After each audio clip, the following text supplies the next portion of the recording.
how's it going, man? Happy Monday, Michael. Happy Monday. Hey, welcome aboard.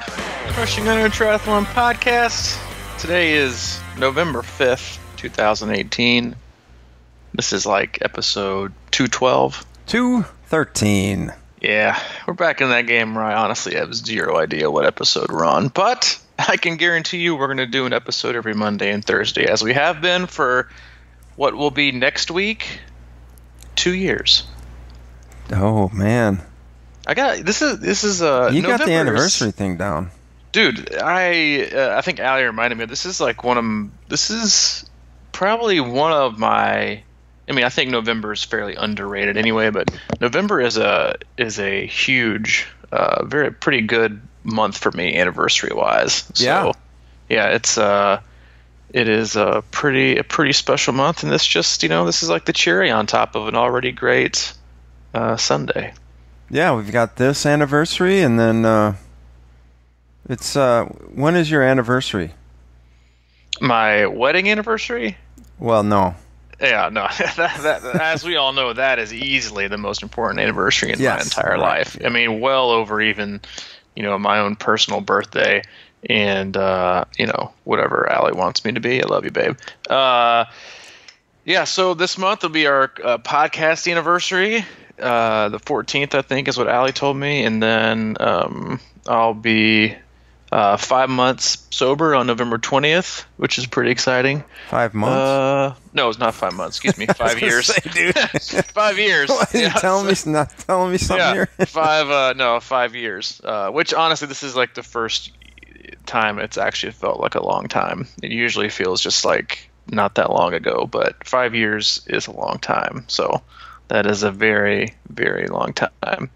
But that's also the same day, November 20th. It's also the same day that I found out that Allie and I were pregnant with Hayden. So she surprised me for that on my 3-year or 2-year anniversary, I think. But so yeah, November, and then Thanksgiving is my favorite holiday. So I got it's easily one of my favorite months. Yeah, if we can just slide my birthday into November, we'll be in a lot better shape. Seriously, no kidding. It'll be jam-packed and for good reason. But yeah, great month and an exciting month for a lot of people. And a lot of people had an exciting day yesterday at Ironman Florida that was moved to Haines City on about 3 weeks' notice, I think. Mm-hmm.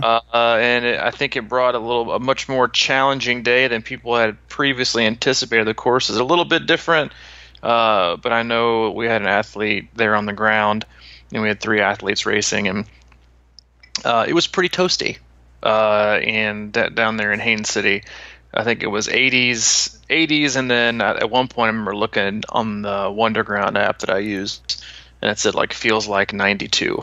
So a lot hotter than I think people had anticipated when they signed up for what is a traditionally cool to pleasant, favorable temps, which is usually Panama City right now, and so I think that probably hurt a lot of people just in terms of preparation, because November for most places in the country, you're already getting the cooler stuff. We're all past the heat of the August and even September for a lot of people. So figured I'd just pull up actually was pretty warm in Panama City yesterday. It looks like in the high 70s, still not 80s and 90s, but all in all a good day. And all of the 3 athletes that we had there finished and did really, really well, I thought. So a good day. Yeah, it was a more challenging course too, right? It's definitely a more challenging course. Definitely more challenging. I thought the swim was more challenging just with but although, yes, more challenging, I thought it was also neat. They had 3 to 4, I think 4 different splits just in the swim, which I thought was great. Because usually it's just start and finish. But if you're trying to detach from your phone and disconnect, don't have friends that race. Yeah. Because it's just impossible to not look at your phone and think, especially because it's so weird. I wish they would have a standard timing mat distance at every single race. But some races you can get 5 total checkpoints throughout the whole race, and then some races you have like 40 just on the run. Oh, I know. Which is insane. It's almost like too much. It's too much to think about. But I think, like, why can't they just have a time at every aid station 1 mile? I think that's doable. I'm sure that causes problems, but all in all, it was a great day. I do got to share a kind of a cool story that'll kind of segue into our semi-special announcement that we're going to launch and not forget to talk about at the very end of our podcast. Because let's be honest, people listen to our podcast, they probably fast forward to the first 10 minutes, listen to the middle 40, and then totally stop listening the last 10 minutes because we have the warm-up, the main set, and the cool-down. Mm-hmm. But athletes always ask, like, when they talk about reasons for not either becoming part of like a club or a group or a team that's not strictly just local. That's because, and I do understand there's a huge benefit, and there is benefit to having a local coach and a local team. I totally get that. But the analogy I give a lot of times when I get asked about it is, well, local teams and local athletes have only a specific pond with a specific amount of fish in it. Whereas, so you're kind of limited on people, mm-hmm. the growth of your team, and then also I think the most important part, you're just limited to the amount of people that are just generally going to be the same type of person you are, same type of thoughts, have the same feelings about training, the same perspective, the same goals, yada yada yada. You're just limited, but just because the mere fact of location.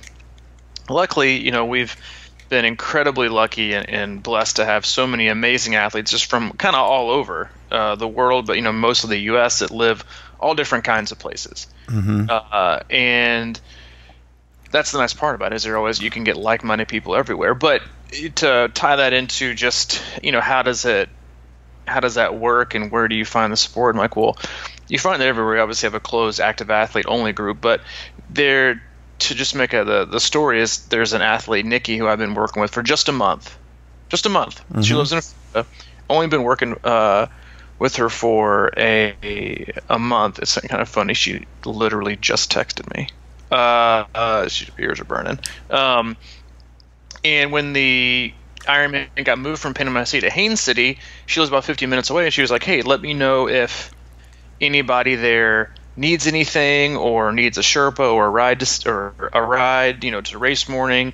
I know a lot of people are struggling to find places to stay. She even offered up her own hotel points to put one of our teammates up for the night if they need it.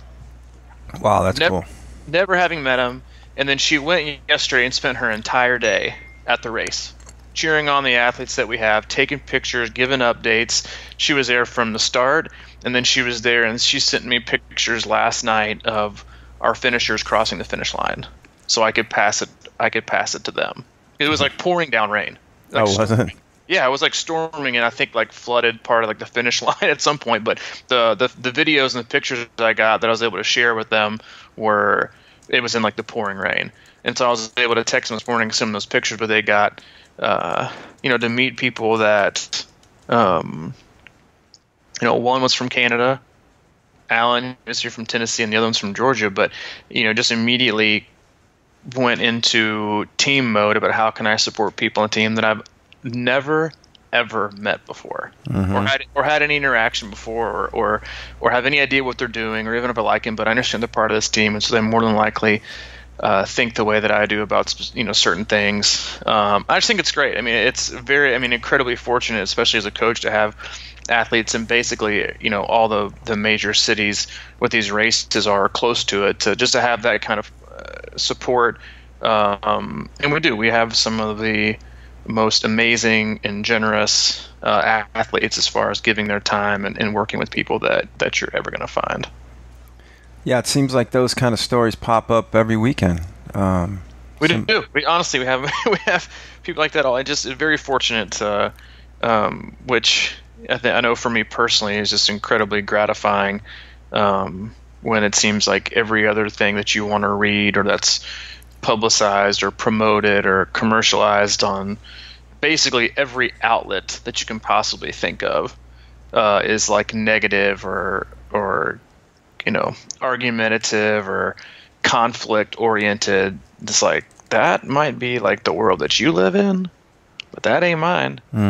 When you just get to be like, I was listening to Pandora the other day when I was working, and they got freaking political ads on Pandora. I'm like, just you can't get away from it unless you just totally turn it all off. But it was just like, hey, that's the world you live in. It is not the world that I live in, and I couldn't be more grateful to be able to work with and do what we do and work with those kind of people on a day-to-day basis. Couldn't agree more, man. It's and it just keeps going, and I love that. And we can see it. I want to throw, before we get into this, I want to throw a thanks out to the people supporting us now on Patreon. That's been picking up steam. You can go to patreon.com/crushingiron, and we have a couple monthly donation tiers, $3.26 a month or $13.26 a month, and it really helps us kind of, as I've been saying, keep the podcast train on track and expenses and things like that. So we really appreciate that, everybody coming in there. And so I guess we've kind of had this program a little bit hanging around or whatever, but we wanted to make it more of a public, want to make more of a push on it and make some changes and make it more applicable for the very reasons that you're just talking about, to kind of connect more people and things like that, and offer a new option, right? We are offering a new option. I think part of what we've always, the reason we started this podcast in general was to connect. You and I, we were living in different cities at the time, and 8 hours away, just looking for a way to connect and communicate. And we always felt like there were also people out there that were thinking the same thing or wanted the same thing, but just didn't have an avenue to pursue it, or didn't know how, or didn't have the time or the resources.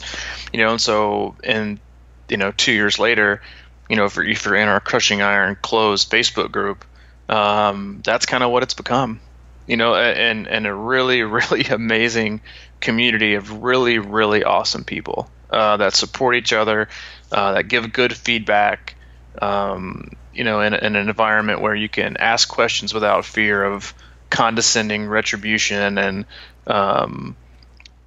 they're just generally good, helpful, kind-hearted people willing to support you. And obviously, as we've grown as a team and as a podcast, and we've started, the first year we started doing this, we had, I think, 3 camps that I think we had a total of, I think, less than 30 people total come to all 3 of those camps combined. And this year, we've got 100, and between our team run camp and our 3 triathlon camps, we have over 130 people coming. And so we've always just been really trying to figure out a way that we can meet people where they are in terms of needing the right guidance and the right motivation and the right support, and most importantly, and in my opinion, the right community. I think, and I hopefully know this is the greatest resource an athlete has when we start working together and I get the chance to work with them is the team and the support that they give and the experiences that they have. And I just think there are too many limited opportunities out there in terms of finding the right structure and the right training that's right for you and good for you, but also a community that supports it. And so we've been kind of toying with this idea for the past few months because there is a fine line when it comes to what people can afford and what people can put in their budget and we wanted to kind of create something that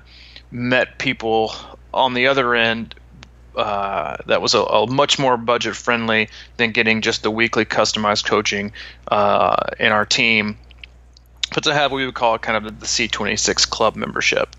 It's still, allowing for the community feel and the club feel that we have on our team, but also to allow them access to good quality training plans via our Training Peak store, access to some live Q&A chats and video messages, and a nice way for you to kind of get your feet wet in terms of monitoring and taking care of a select group of awesome people. Mm-hmm. And I think it's good for everybody, right? Somebody that's been around for a while, or somebody's kind of just getting started, and it does allow you to meet up with everybody and connect with the people that are actively coached on a customized basis. And so should we just go down the list of stuff that it includes, or should we just want to link it? No, I think the best way to do is just check it out. It's you've got access to our training plans, and then even a 12-week customized training plan you can activate any part of the year. But I would suggest jumping over to our website, crushingiron.com. Then you can hop on the coaching tab and then click on pricing, and you can scroll down and you'll see C26 Club membership, parentheses, new pricing and benefits. And if you have any questions at all about anything on that, you can email Mike at crushingiron@gmail.com. Mm-hmm. Go for it. Yeah, cool. Go for it. Check it out. Let us know if you have any thoughts and feedback too about it. You can always email me too. I'm happy to assist in any way. But just something we wanted to do to try and help.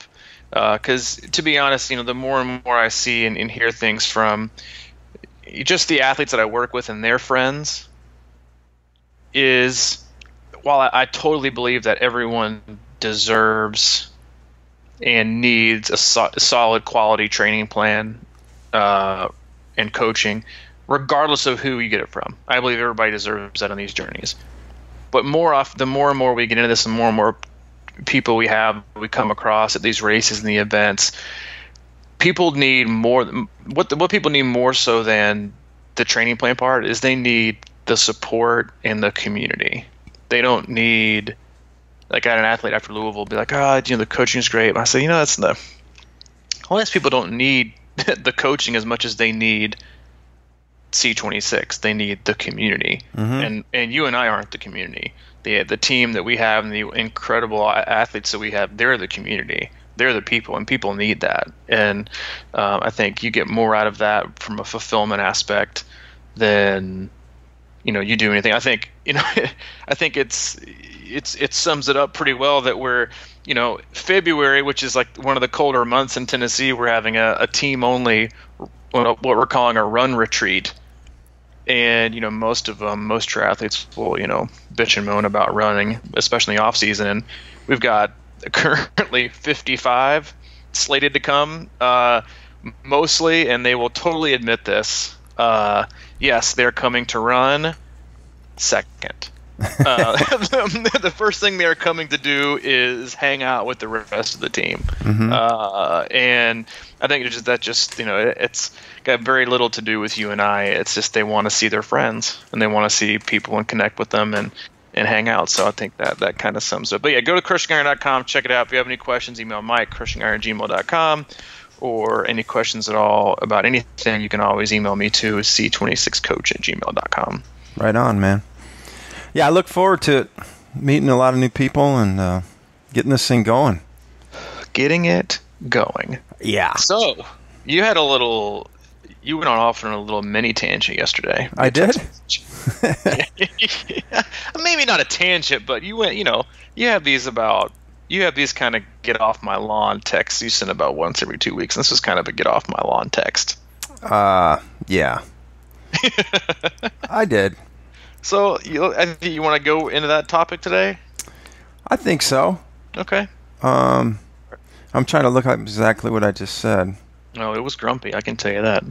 It was not, man. No, it wasn't grumpy. You can never get your stuff real grumpy because you still struggle with the use of emojis. So It's hard to really get it behind. But the gist of it was we got to talking about how often people race. Mm-hmm.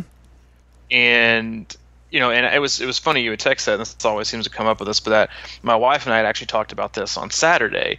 And we were talking about different things in terms of motivation and staying on task and goals and all these things. And I told her that I feel a lot of people struggle with what I would call race apathy.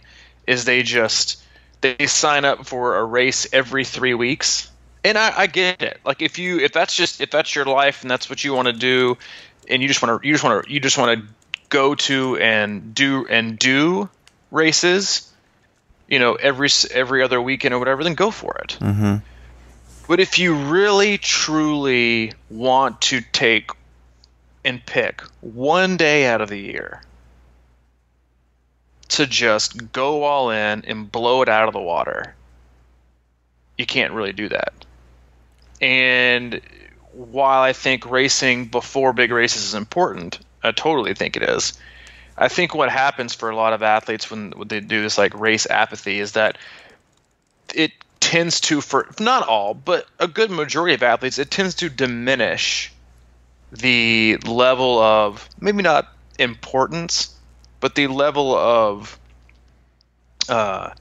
focus that it takes to putting the time in to do a specific race and to race it, because you have this, I've got this race, and then 2 weeks got another one, and like 3 weeks got another race. It's like, I've got this one coming up too, and then I got another one in like 3 weeks. So you're always like, it's always the next one. It's always the next one before you've even done the one that's right in front of you. Mm-hmm. And it takes away a lot of focus, and I think it takes a lot of drive and determination. Like, again, I think you should have multiple races, but there's a reason why people, break down their year as A race, B race, C. The other ones are to catapult them and to prepare them for the A. It's A, and then you work your way down. It's not, but it's also not to use it as an excuse. But it's not my A race. Mm-hmm. I got to take it seriously, but to the same extent, like if you're doing every 3 weeks, or you're doing like 3, 4, 5 huge events, 70.3s and 2 multiple Ironmans a year, dude, it's just hard. It's hard. Like you can't continue to ask that much of your body and your mind, especially as the year gets on, like going really, really late into the year. And I warn athletes about this every single year. If you're contemplating, like, honestly, a mid to late September through November Ironman, be prepared, because it's going to be a long, long year. Mm-hmm. You're either going to dial it in and do it perfect, or you're going to have the June, July, August. I'm not going to really race until November. I can just take these first few months and just not do much. Yeah. You can take that route, or you'll hop on the train in March and April and hit it gung-ho and be burnt out in August when everybody else is done with their season and you're training alone. Yeah. And you've been your IM build for some crazy like 16 or 20 weeks. So it's prioritizing your year and making things count, because as you know, like, you can only go to the well a certain amount of times and really, really, really race something. Now, I know racing is a state of mind, but I'm not talking about that. I'm talking about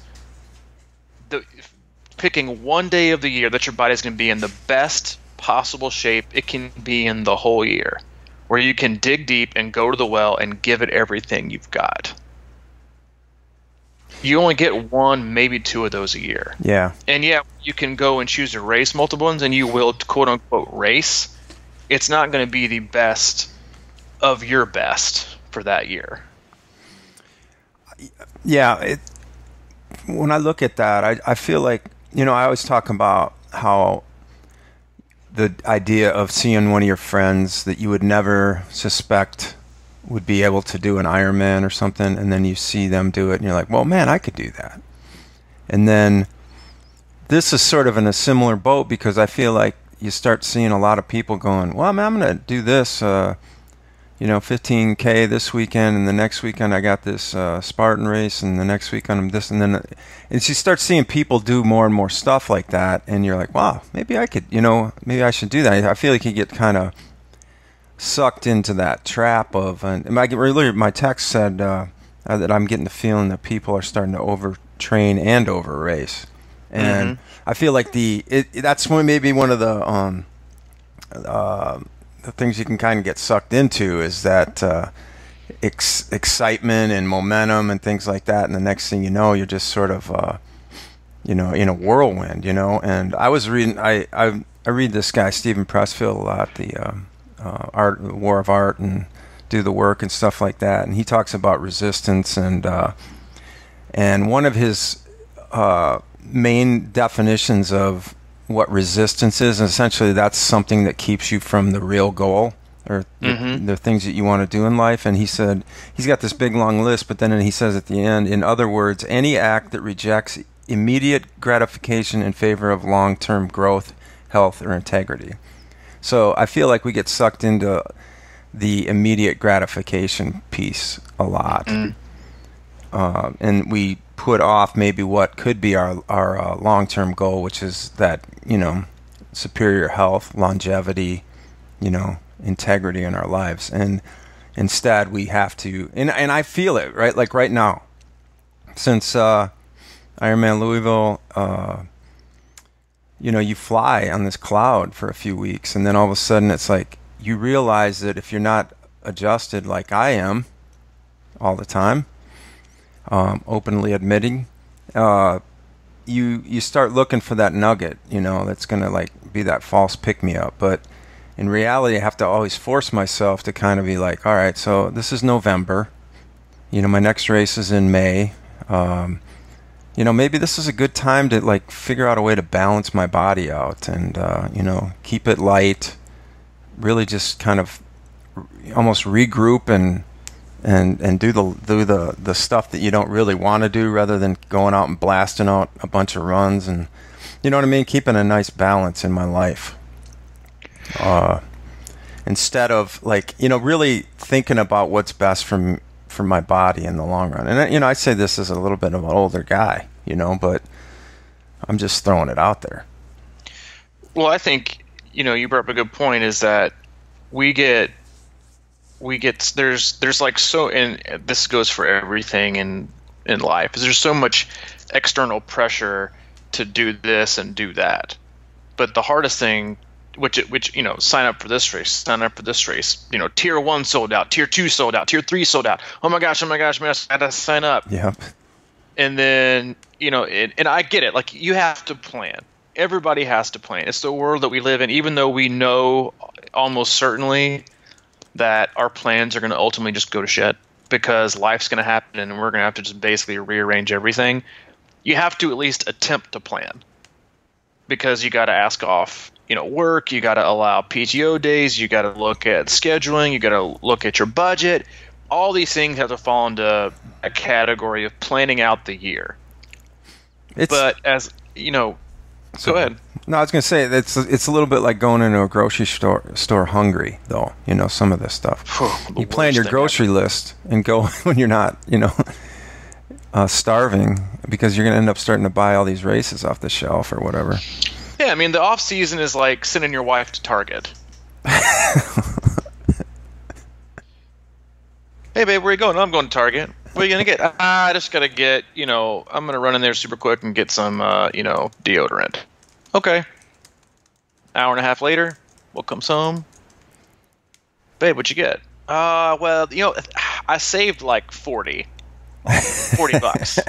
And I got this, and I got this, and I got some new Tupperware, and I got some bins to go to the stores, and I got a new thing to go on our front door for Martin Luther King Day, and I got, a new mat for the back patio, and then I got this little cute thing to hang in the ear leash. Okay, well, good. Did you get the deodorant?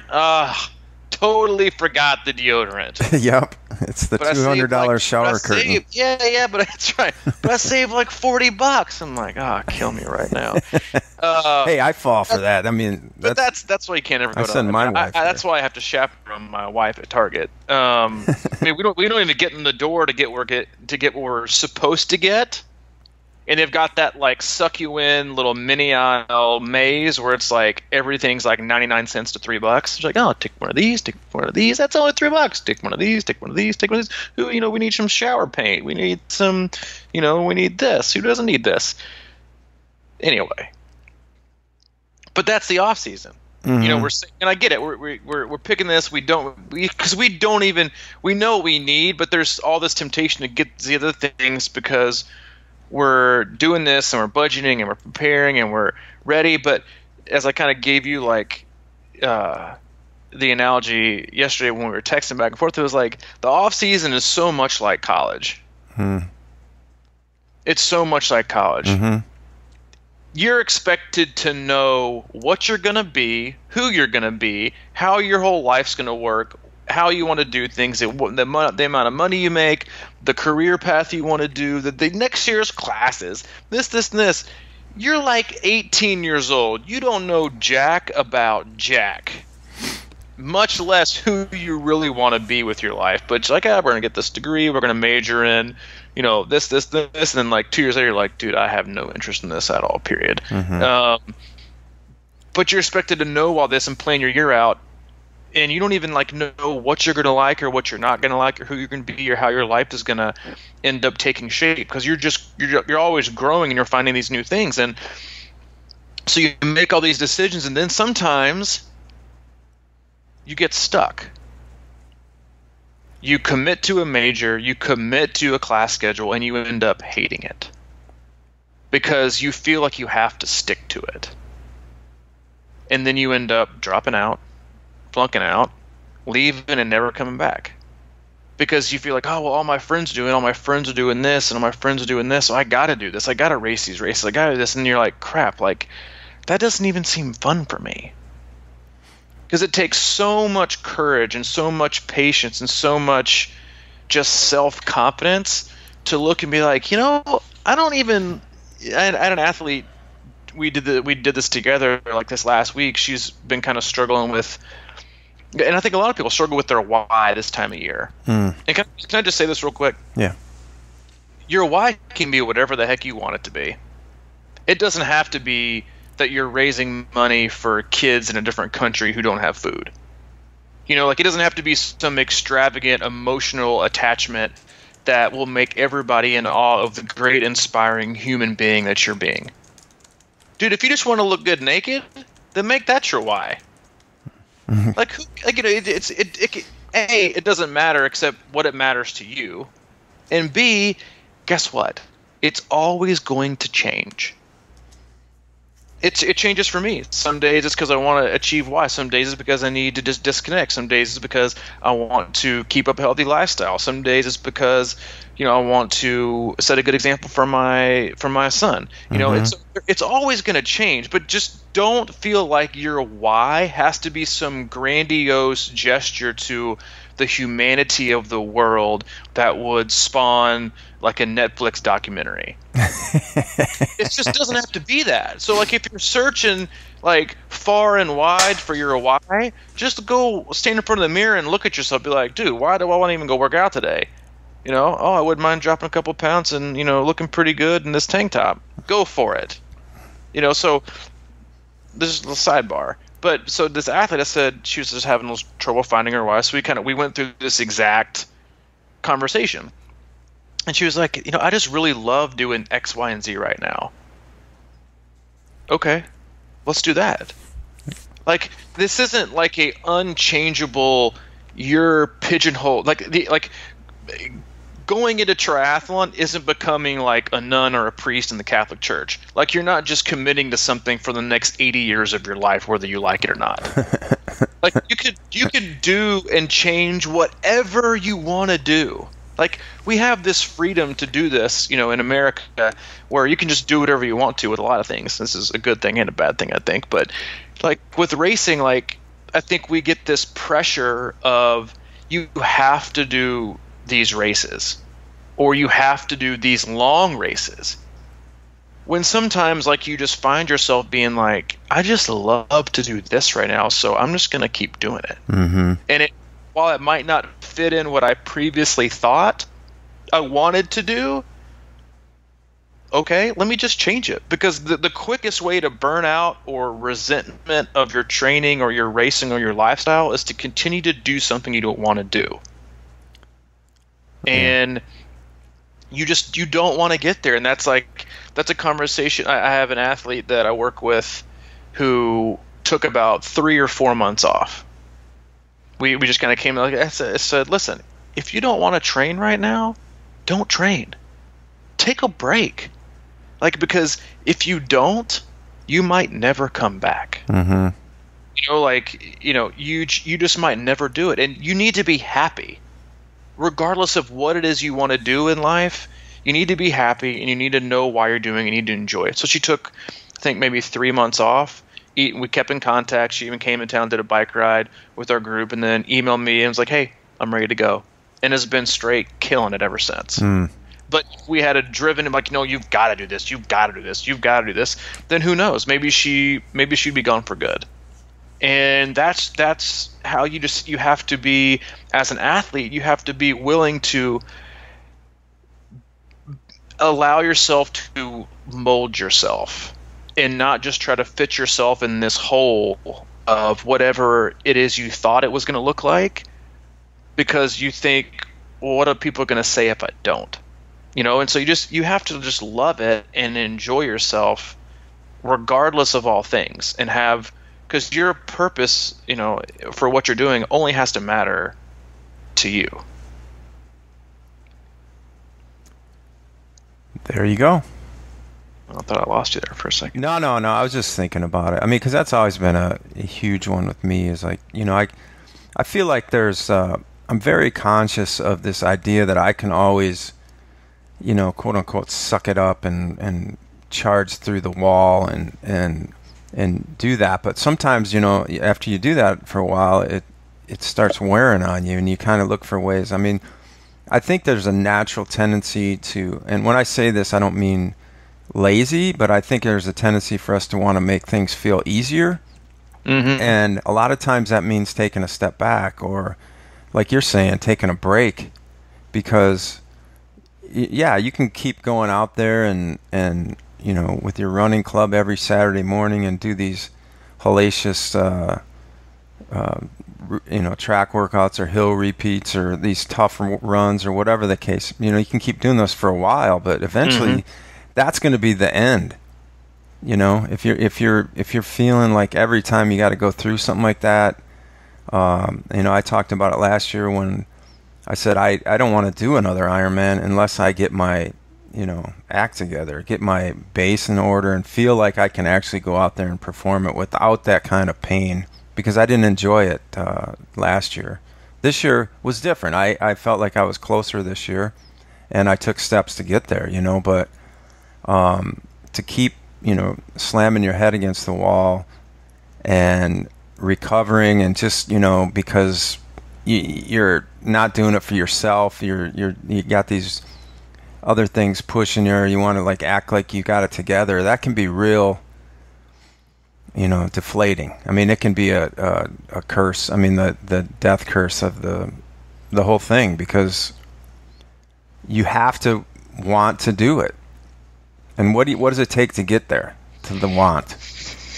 And I think you're right. You got to take whatever steps that might need. Well, I mean, that's such a good point. Is like figuring out what you want, I think, needs to be a discussion with yourself of like, what is it that I want to have when I'm done? Like when all's said and done, and I look back, what am I going to remember the most? What am I going to have to hold my hat on that's going to mean the most to me? Very few times, I hope. If you're a PR every race and that's all you care about in your entire life, you probably don't listen to our podcast anyway. You're probably one of our, a person who's not probably made it through the first 5 minutes. If all you care about are that, but that's probably not what you're going to look back on. Like, if I look back on like the last 3 to 5 years of my triathlon quote unquote career, and I look back at like my most favorite moments, none of them have to do with a race I finished. Like even as successful as I feel like I was this year, for me, it's probably my most successful year, period.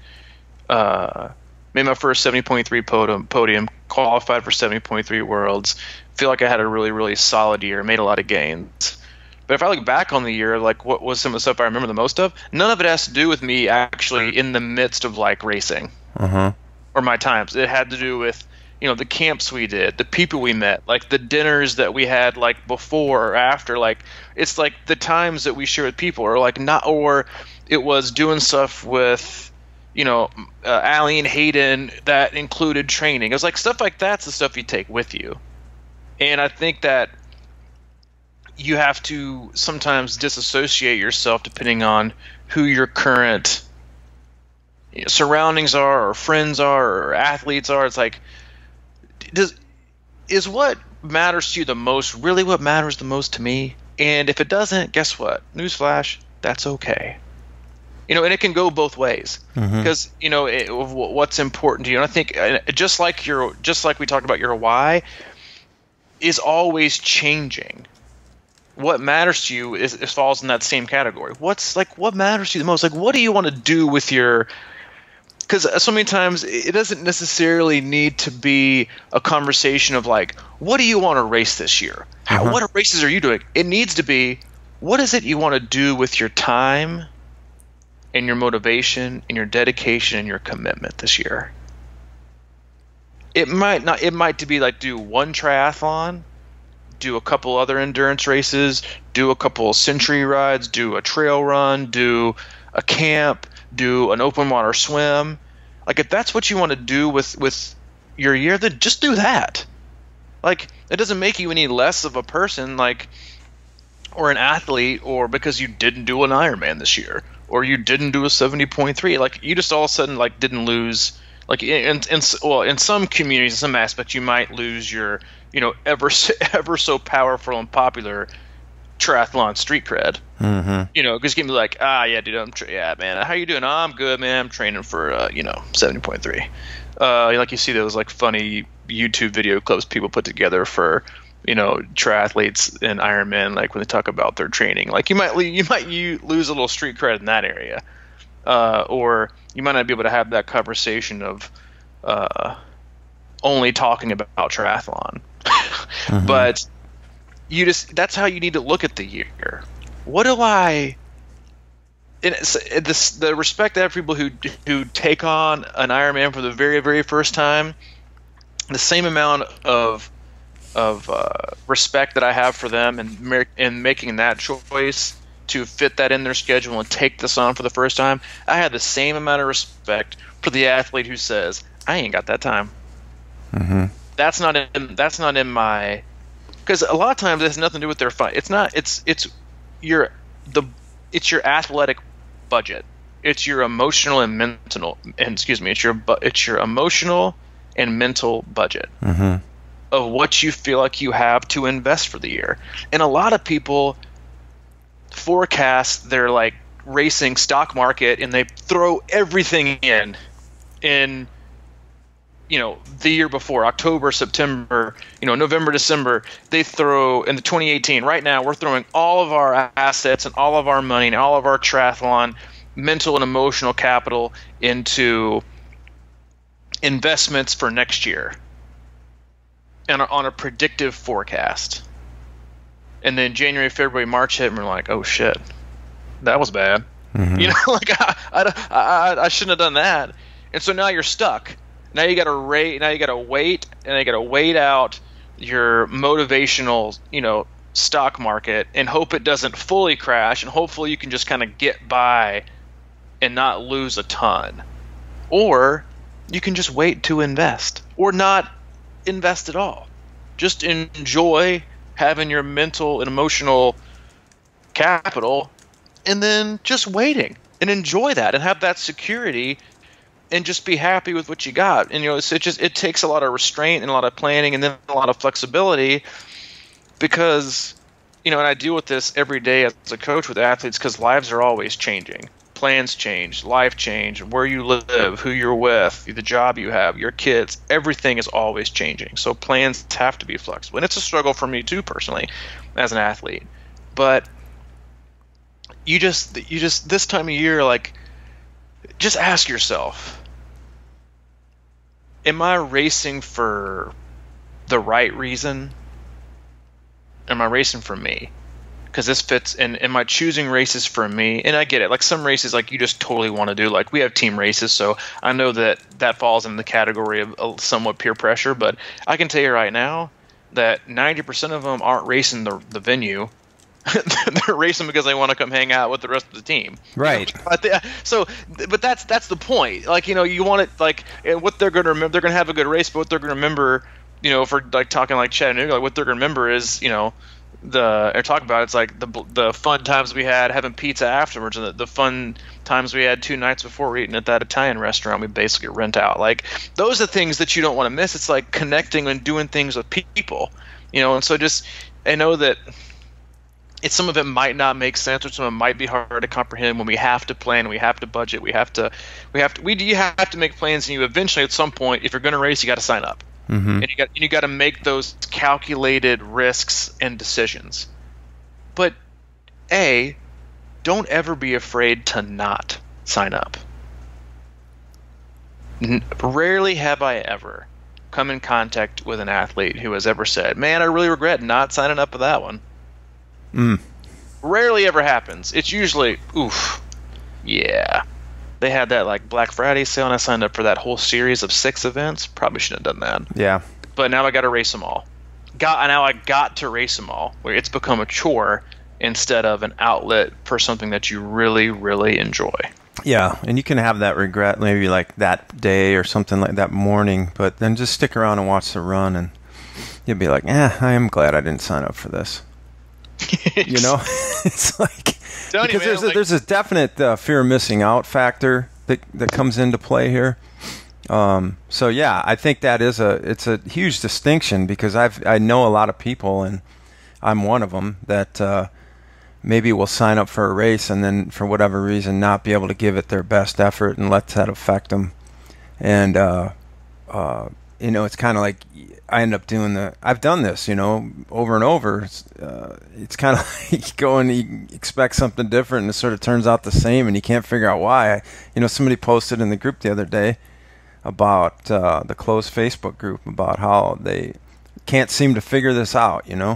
How do you understand, your best pace and your best efforts and it seems like it's an endless puzzle.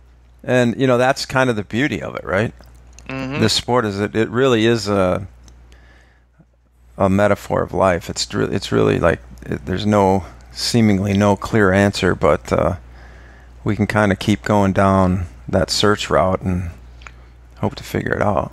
Well, and I also you kind of use this in closing, and I mentioned this in the our active athlete closed group, and why I sometimes get like super grumpy when people ask me if I only train triathletes. Mm-hmm. I'm like, no, I train athletes. I mean, it's the truth. I train just runners, quote unquote.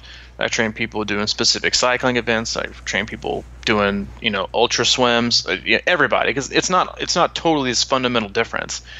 But I think and that's why I prefer the athletes that I work with just consider themselves athletes, because what that does is I feel like it just, from a small mental shift in attitude and a quote unquote title, you've opened up yourself to allowing yourself to look at so many other different avenues of self-discovery and exploration through endurance sports. I mean, it can be anything. You can do anything. You don't have to just do or be or excel at or succeed at triathlons. You can go be a runner. You can go out and be a cyclist. You can go out and be a swimmer. You can go out and be a trail runner. You can go out and mount. You can do whatever you want to. You can just whatever you want to do or train for. Just be an athlete that's moldable. And if that and during that time frame, it's because you're training for a triathlon. You're just training for a triathlon. So yeah, you're a triathlete, but you also have the ability to be so many different things. So just be an athlete with the flexibility and the confidence and the wherewithal to say, you know what, I'm just an athlete and I can do whatever I want to, whenever I want to, and based on what I love to do at that moment. Because that's the direction you should follow, because that's going to be the one that's going to be the most fulfilling, the most rewarding, and the one where you're going to go the farthest. Mm-hmm. Yeah, like mountain biking. Yeah. I skipped my run on Saturday to go mountain biking. Yeah? Yeah. Our in-laws were in town. Allie's parents were in town, and we had a bunch of stuff going on. It was like late in the afternoon. I knew we had dinner plans at like 6:30, and it's funny because like we talked before, like college football's on, and I couldn't even have cared less. I know, jeez. I was just like, it was a beautiful day. Saturday was gorgeous, and I was like, hey, do you mind if I go ride? She was like, nope. I was like, all right, bye. I was out of the house in like less than 5 minutes, and went out and rode and loved every second of it for like an hour. Or it was like, or I could just do this run because it's on my schedule. I can kind of do whatever I want, but it makes my own schedule. But still, I get my athletes hopefully know that they have that flexibility too. Like right now, like just go be outside and do what you love, because I guarantee you, it's gonna be worth it. And that's how it should be. Do what you love, because it's still exercising. You're still taking care of yourself, but take care of yourself up top too. The stuff that you're gonna feel the most. You're going to get the best emotional and mental ROI from, not, what's more important to you, the emotional or mental return on investment, or, getting a red or getting a green in Training Peaks. Like how far is that going to get you in life? Yeah. Not very far. Not very far. Or, well, not very far. Maybe, just more so not very far for not very long. Well, not, especially now. I mean, yeah, dude, do what you want. Do what you want. I mean, you got that mountain bike. Not always do what you want, but do what you want within reason. If like athletes go rogue, but they know it's like do what you want within reason. Like I don't care if you move things around. Like this isn't the time of year to be. It's the time of year to be silly putty. Be Play-Doh, be moldable, enjoy yourself. And it's not time to be rigid. Yeah, I didn't really. Wasn't feeling much yesterday, but I did feel like doing a bunch of push-ups, and that's what I did.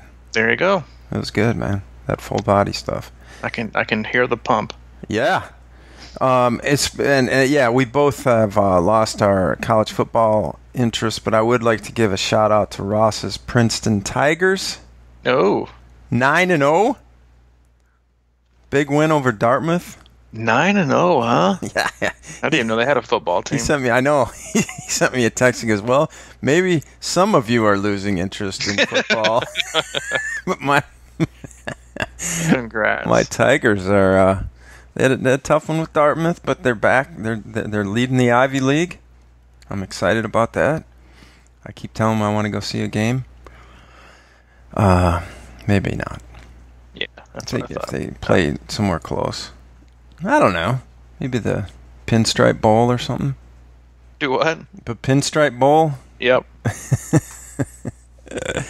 All right. So once again, check out the C26 Club membership. Go to coaching page at crushingiron.com. There's a pricing link in there, and that's where it is hanging out. All the information, consultation, 12-week customized plan. You can get into the. We'll have a closed Facebook group with our athletes in there, the club group, and all kinds of other stuff. All kinds of other stuff. Good benefits. Oh yeah, good benefits. Better than your health benefits, probably. Yeah, no kidding. It's great psychological benefits. You'll be able to contact me at will, seemingly. Yeah, love it. And then customized coaching if you're there. All that information's there. Just go check it out, peruse, shop, and let us know what questions you have. Mm-hmm. And we've got a new T-shirt available on the Crushing Iron store. Listen. Listen. One of Robbie's favorite words. You guys are killing me. Yeah. Preemptors. What do you call Preemptors. it? Preemptors. I don't know. Preemptor, yeah. Listen. It's a podcast shirt for the C26 podcast. Yeah. Check it out. Another great way to support the podcast by sporting some gear. Please do. Any other announcements that we have? Do we have any sponsors that we need to read ads from? No, we don't.